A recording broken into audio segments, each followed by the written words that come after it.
Jésus a rencontré Moïse et Élie sur une montagne, lors d'un événement connu sous le nom de la Transfiguration. Cette rencontre est décrite dans les évangiles, Matthieu 17, 1-8, Marc 9, 2-8, Luc 9, 28-36. Le contexte de la rencontre. Jésus est monté sur une haute montagne avec 3 de ses disciples les plus proches, Pierre, Jacques et Jean.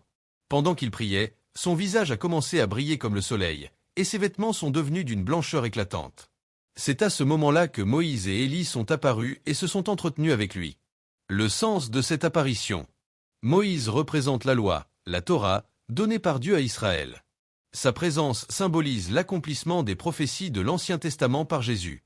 Élie représente les prophètes. Il était un des plus grands prophètes d'Israël, et sa venue était également attendue avant la venue du Messie. Leur conversation avec Jésus portait sur son départ, son exode ou sa mort, qui allait s'accomplir à Jérusalem. Cela soulignait l'importance de son sacrifice et de sa résurrection pour la rédemption de l'humanité. La présence de Moïse et Élie a aussi servi à confirmer l'identité divine de Jésus aux yeux des disciples. Une voix venant du ciel a même retenti, disant « Celui-ci est mon fils bien-aimé, en qui j'ai mis toute mon affection, écoutez-le ». L'impact sur les disciples. Cette expérience a été une révélation profonde pour les disciples, leur montrant la gloire divine de Jésus et la continuité entre l'Ancien et le Nouveau Testament. Elle les a préparés aux événements futurs, notamment la crucifixion et la résurrection de Jésus, renforçant leur foi en sa mission messianique. La descente de la montagne et les enseignements de Jésus. Après la vision glorieuse de Moïse et Élie, la lumière s'est estompée, et les disciples se sont retrouvés seuls avec Jésus. Alors qu'ils descendaient de la montagne, Jésus leur a donné une instruction cruciale. Ne rien raconter de ce qu'ils avaient vu avant que le Fils de l'homme ne soit ressuscité des morts. Cette injonction montre plusieurs choses. La préparation progressive des disciples. Jésus savait que cette révélation était trop profonde pour être pleinement comprise avant sa mort et sa résurrection. Les disciples, malgré leur foi, avaient encore du mal à saisir la nature spirituelle de son royaume et le chemin de la souffrance qu'ils devaient emprunter. Le secret messianique. Jésus maintenait souvent un certain secret autour de son identité et de sa mission pour éviter les malentendus politiques ou une glorification prématurée qui aurait détourné l'attention de son véritable objectif, le sacrifice sur la croix. La difficulté des disciples à comprendre. Malgré l'expérience extraordinaire de la transfiguration, les disciples restaient perplexes. Ils se demandaient ce que signifiait ressusciter des morts. Cette question souligne leur difficulté à intégrer les prophéties sur la souffrance du Messie avec l'image d'un roi glorieux qu'il s'était faite. Pierre, en particulier, avait du mal à accepter l'idée que Jésus doive souffrir et mourir. La guérison de l'enfant épileptique et l'importance de la foi. En descendant de la montagne, Jésus et ses disciples ont rencontré une foule nombreuse. Un homme s'est approché de Jésus, désespéré, car ses disciples n'avaient pas réussi à guérir son fils, tourmenté par un esprit mauvais qui le jetait dans le feu et dans l'eau. Jésus a réprimandé la génération incrédule et perverse et a demandé qu'on lui amène l'enfant. Il a guéri l'enfant instantanément, chassant l'esprit maléfique. Plus tard, les disciples, confus de leur échec, ont demandé à Jésus pourquoi il n'avait pas pu chasser cet esprit. La réponse de Jésus a été une leçon puissante sur la foi et la prière. C'est à cause de votre peu de foi. Car, je vous le dis en vérité, si vous aviez de la foi comme un grain de sénévé, vous diriez à cette montagne, « Déplace-toi d'ici à là », et elle se déplacerait, rien ne vous serait impossible. Mais cette sorte de démon ne sort que par la prière et par le jeûne. Cette séquence d'événements, la transfiguration suivie de l'échec des disciples à guérir l'enfant, met en contraste la gloire divine de Jésus avec les faiblesses humaines de ses disciples. Elle souligne que la puissance vient non pas de l'effort humain seul, mais d'une foi profonde et d'une dépendance totale à Dieu par la prière. La prophétie de la Passion. Après cet épisode, alors qu'il traversait la Galilée, Jésus a de nouveau commencé à enseigner à ses disciples sur sa souffrance future. Le Fils de l'homme va être livré entre les mains des hommes, ils le feront mourir, et le 3e jour il ressuscitera. Cette prophétie était une répétition de ce qu'il leur avait déjà dit, mais elle était d'autant plus difficile à accepter pour eux. Les disciples étaient attristés et n'osaient pas l'interroger davantage, car ils ne comprenaient toujours pas pleinement la nécessité de sa mort sacrificielle. La transfiguration n'était donc pas seulement un événement spectaculaire, mais un point tournant qui a profondément marqué les disciples et les a préparés, même si c'était difficilement, à la réalité de la mission rédemptrice de Jésus, culminant sur la croix et dans la résurrection. Les derniers jours en Galilée et le chemin vers Jérusalem. Après la transfiguration et les enseignements sur la foi et la souffrance, Jésus et ses disciples ne sont pas restés longtemps en Galilée. Le temps approchait où Jésus devait accomplir sa mission à Jérusalem.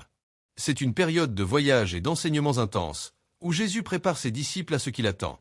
L'humilité est le plus grand dans le royaume. Pendant qu'il chemine, une dispute éclate parmi les disciples. qui est le plus grand dans le royaume des cieux?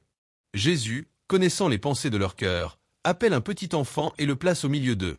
Il leur dit alors, « Si vous ne changez pas et ne devenez pas comme les petits enfants, vous n'entrerez jamais dans le royaume des cieux.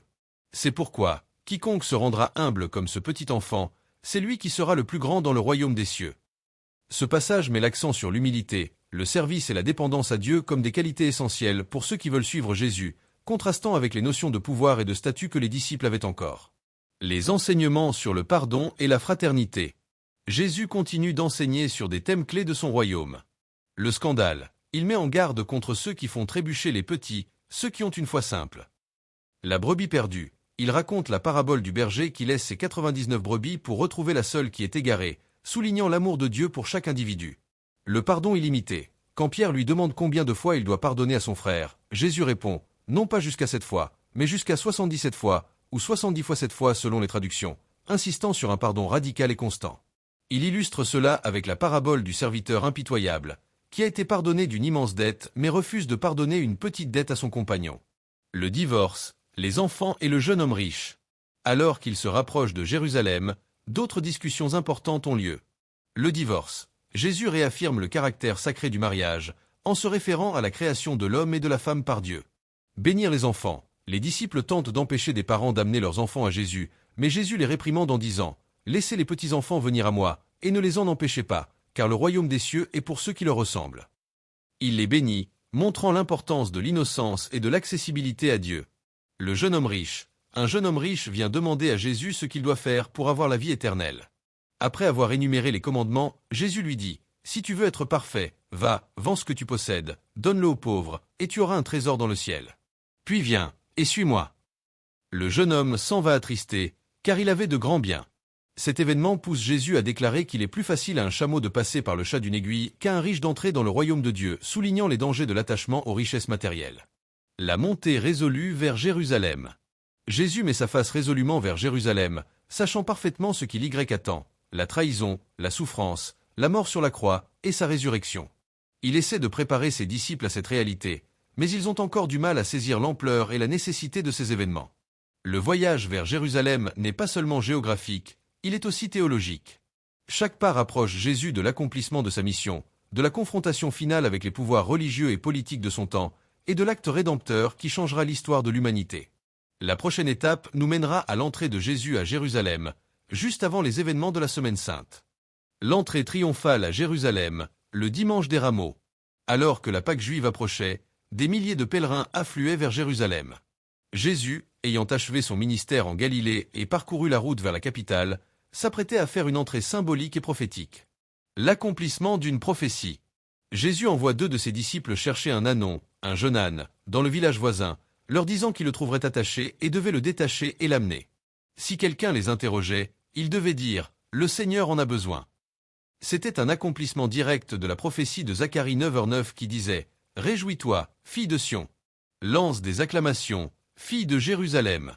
Voici ton roi qui vient à toi. Il est juste et victorieux, humble et monté sur un ânon, le petit d'une ânesse. » Un accueil en roi, mais un roi différent.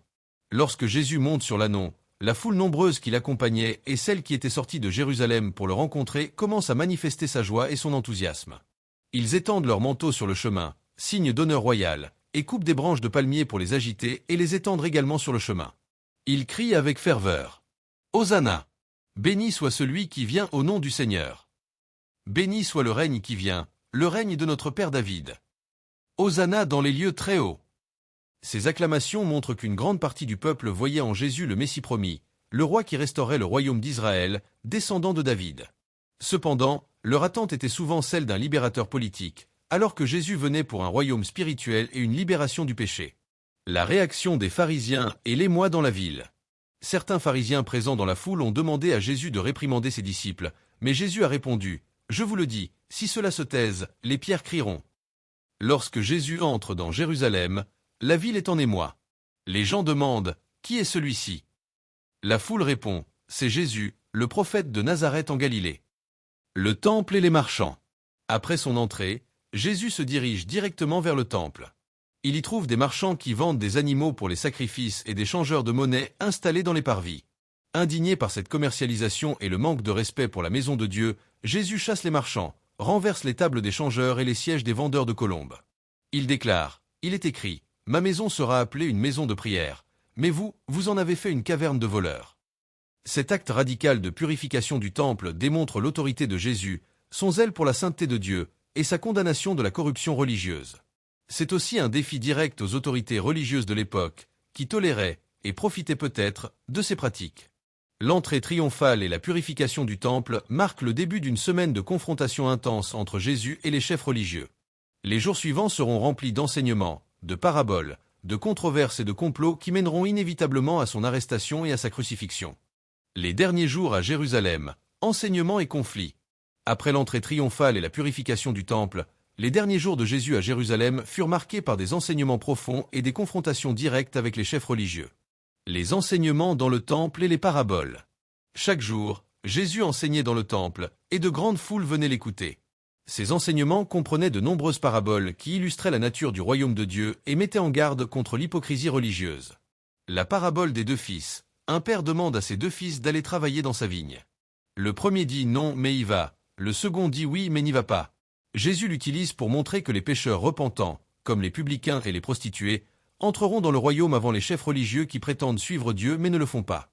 La parabole des vignerons homicides. Cette parabole est une allégorie de l'histoire d'Israël. Un propriétaire plante une vigne et la loue à des vignerons. Il envoie ses serviteurs pour récolter les fruits, mais les vignerons les battent ou les tuent. Finalement, il envoie son propre fils, qu'il tue aussi pour s'emparer de l'héritage.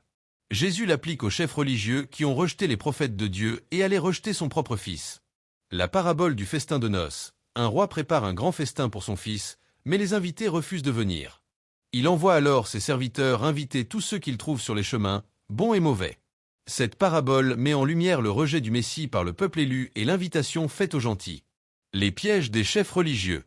Les grands prêtres, les scribes et les pharisiens, irrités par l'autorité de Jésus et la popularité qu'il gagnait auprès du peuple, cherchèrent à le piéger par des questions astucieuses afin de trouver un motif pour l'arrêter et le condamner. La question sur l'autorité de Jésus. De quelle autorité fais-tu ces choses, et qui te l'a donné? Jésus leur répondit par une question sur le baptême de Jean. Venait-il du ciel ou des hommes? Ils ne purent répondre, de peur de se mettre la foule à dos. La question sur l'impôt à César. Est-il permis de payer le tribut à César, ou non? C'était un piège délicat. S'il disait oui, il serait impopulaire auprès des nationalistes juifs. S'il disait non, il serait accusé de sédition contre Rome. Jésus demanda une pièce de monnaie et dit, « Rendez donc à César ce qui est à César, et à Dieu ce qui est à Dieu. » La question des Sadducéens sur la résurrection. Les Sadducéens, qui ne croyaient pas à la résurrection, vinrent avec un scénario complexe d'une femme mariée 7 fois à des frères successifs. Jésus leur répondit qu'ils étaient dans l'erreur parce qu'ils ne connaissaient ni les Écritures ni la puissance de Dieu, et que dans la résurrection, on ne se marie plus. Les malheurs prononcés contre les pharisiens. Jésus dénonça publiquement l'hypocrisie des pharisiens et des scribes dans un discours sévère, prononçant plusieurs malheurs contre eux. Il les accusa de fermer le royaume des cieux aux hommes, dévorer les maisons des veuves tout en faisant de longues prières, parcourir terre et mer pour faire un prosélyte, pour en faire un fils de l'enfer, jurer par le temple ou l'autel, mais ne pas respecter leurs serments, nettoyer l'extérieur de la coupe et du plat, mais être plein de rapine et d'intempérance à l'intérieur, bâtir les tombeaux des prophètes tout en étant les fils de ceux qui les ont tués. Il conclut en déplorant sur Jérusalem qui tue les prophètes et lapide ceux qui lui sont envoyés. Les prophéties de la fin des temps, discours sur le mont des Oliviers. Après avoir quitté le temple, Jésus s'assit sur le mont des Oliviers avec ses disciples. De là, il avait une vue imprenable sur Jérusalem et le temple. Les disciples lui demandèrent quand ces choses arriveraient et quel serait le signe de son avènement et de la fin du monde. Jésus leur donna un long discours prophétique, connu sous le nom de discours sur le mont des Oliviers, couvrant des événements futurs. Les faux Christ et les guerres. Il les avertit de ne pas être trompés par ceux qui viendraient en son nom, et que des guerres, des bruits de guerre, des famines et des tremblements de terre auraient lieu, mais que ce ne serait pas encore la fin. Les persécutions des disciples. Il prédit que ses disciples seraient haïs et persécutés à cause de son nom, mais que celui qui persévérerait jusqu'à la fin serait sauvé. L'abomination de la désolation. Il fit référence à une prophétie de Daniel concernant un événement futur qui serait un signe avant la grande tribulation. La destruction de Jérusalem et du temple. Jésus avait déjà prédit que pas une pierre du temple ne resterait sur une autre, une prophétie qui s'est accomplie en 70 après Jésus-Christ. Avec la destruction de Jérusalem par les Romains. Le retour du Fils de l'homme. Il décrivit son propre retour glorieux sur les nuées, avec puissance et grande gloire, pour rassembler ses élus. Les paraboles d'avertissement. Il raconta des paraboles comme celle des 10 vierges, 5 sages et 5 folles, et celle des talents pour exhorter à la vigilance et à la fidélité en attendant son retour. Ces jours furent des jours de tension croissante. La popularité de Jésus auprès du peuple rendait les chefs religieux encore plus déterminés à le faire disparaître, mais ils craignaient une révolte s'ils l'arrêtaient en public. Le plan pour le trahir et l'arrêter allait bientôt prendre forme.